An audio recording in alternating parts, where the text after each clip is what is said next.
ध्यान देखिए, अब इस क्वेश्चन में क्या कहा गया है, ये 8th क्लास का सवाल है, ICSE understanding mathematics class 8, CMS LPS दोनों जगह चलती है और भी स्कूल्स में। The length and breadth of rectangular field, exercise 18.1 का क्वेश्चन नंबर 1 है, length and breadth of rectangular field are in the ratio of 9:5. If the area of the field is 14580 square meter, find the cost of surrounding the field with a fence at the rate of 3.25 per meter. पहले आप इसको question की जब तक हिंदी नहीं समझेंगे, अपनी language में नहीं समझेंगे, तब तक अच्छे से समझ में नहीं आएगा। कह रहे हैं लेंथ और ब्रेथ किसी रेक्टेंगुलर फील्ड की रेशियो में दी है, 9:5 दी है। ये नहीं दिया है कि 9 लेंथ और 5 ब्रेथ है, बल्कि कंपैरिजन किया गया है कि अगर 5 के मुकाबले 9 यानी कि डबल के बराबर, लगभग लेंथ है, लगभग डबल के बराबर। If the area of field, अगर पूरे रेक्टेंगुलर जो शेप बना है उसका एरिया है इतना बड़ा है 14,580 स्क्वायर मीटर, तो हमें ये निकालना है कि cost of surrounding the field with the fence at the rate of 3.25 पर मीटर। इसका मतलब होता है, एक वर्ड याद रखिए आप मैथ में, फेंस क्या है, फेंस। फेंस माने होता है घेरा बनाना, बाउंड्री बनाना। ठीक, जैसे कोई भी प्लॉट है, ये इसके चारों तरफ हमें बाउंड्री बनानी है, तो हमें क्या करना है, फेंसिंग करनी पड़ती है इसके, रस्सी से या बाउंड्री से या किसी भी चीज़ से। तो किसी भी चीज़ से फेंसिंग करने में पेरीमीटर का फॉर्मूला लगता है। जब फेंसिंग दिया हो, फेंस दिया हो, हमें क्या निकालना है, पेरीमीटर। ये लॉजिक है, ये ट्रिक है सबसे बड़ी। याद रखिए, जब सराउंडिंग लिखा हो, फेंस लिखा हो, ये वर्ड लिखे हो, समझ लिया आपको क्या निकालना है, पेरीमीटर। अब आपको पेरीमीटर फॉर्मूला याद होना चाहिए। रेक्टेंगल का पेरीमीटर ऑफ रेक्टेंगल फॉर्मूला क्या होता है, 2l + b। अब यानी कि l चाहिए और b चाहिए। क्या l ये दी हुई है, क्या ये लेंथ है, क्या ये ब्रेथ है, नहीं, ये रेशियो में दिया है। इनके जब भी रेशियो में चीज़ दी होती है, पूरी मैथ्स में कोई भी सवाल में रेशियो में चीज़ हो, उसको लेट करके इसके आगे x लगा लिए। 9x लेंथ होगी, 5x ब्रेथ, क्योंकि लेंथ और ब्रेथ है, लेंथ पहले ब्रेथ बाद में। पहला वाला लेंथ है 9x करके और दूसरा वाला ब्रेथ 5x करके। गिवन हमने जो दिया है पहले हमने नोट कर दिया। गिवन हमें एरिया भी दिया है 14,580 मीटर स्क्वायर, ये हमने नोट कर लिया। स्क्वायर मीटर को मीटर स्क्वायर लिख सकते हैं। और लेंथ तो ब्रेथ का रेशियो दिया है, तो वो हमने इस तरह से लिख लिया 9:5। और हमें क्या है, फेंसिंग यानी कि रेट भी दिया है कि अगर 1 मीटर फेंस करेंगे तो 3.25 रुपये खर्चा होंगे। 3.25 मीटर, 1 मीटर में इतने रुपये खर्च होंगे। और पेरीमीटर ऑफ रेक्टेंगल निकालना है, क्योंकि हम यहाँ से समझ गए कि फेंसिंग की बात हुई।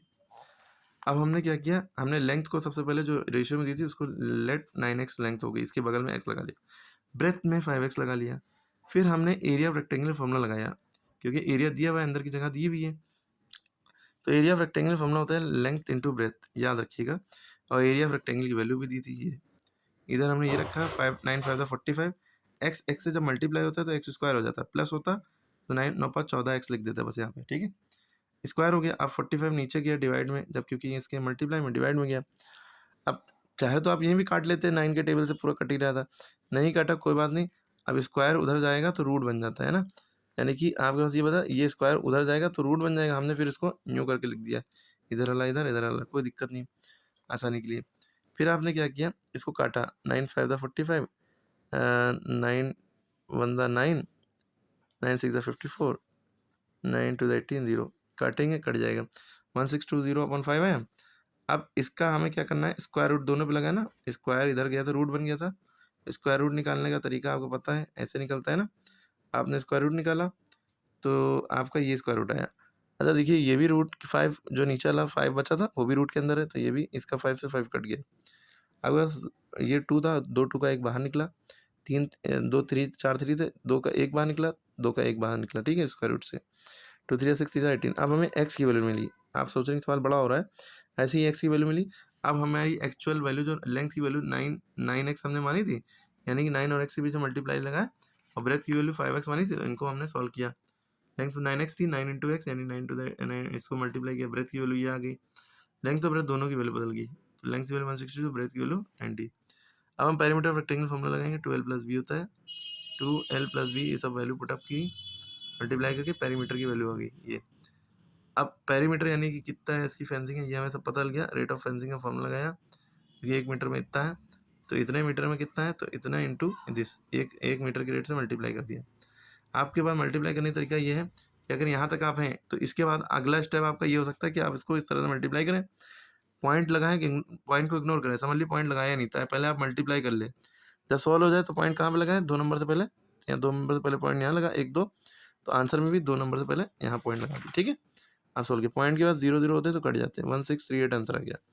मल्टीप्लाई के लिए ज़्यादा आसान है, वरना काटना आता है तो अच्छी बात है, पॉइंट उड़ाइए और पॉइंट के नीचे बना था 2 नंबर तो 2 0 बढ़े, फिर काटम पीटी मचा के तब भी 1638 आंसर आ गया, दोनों तरीके से, ठीक है। अब इसमें यूनिट क्या लगेगी, रुपये ही लिखेंगे, रुपये, क्योंकि पैसे निकालने ना।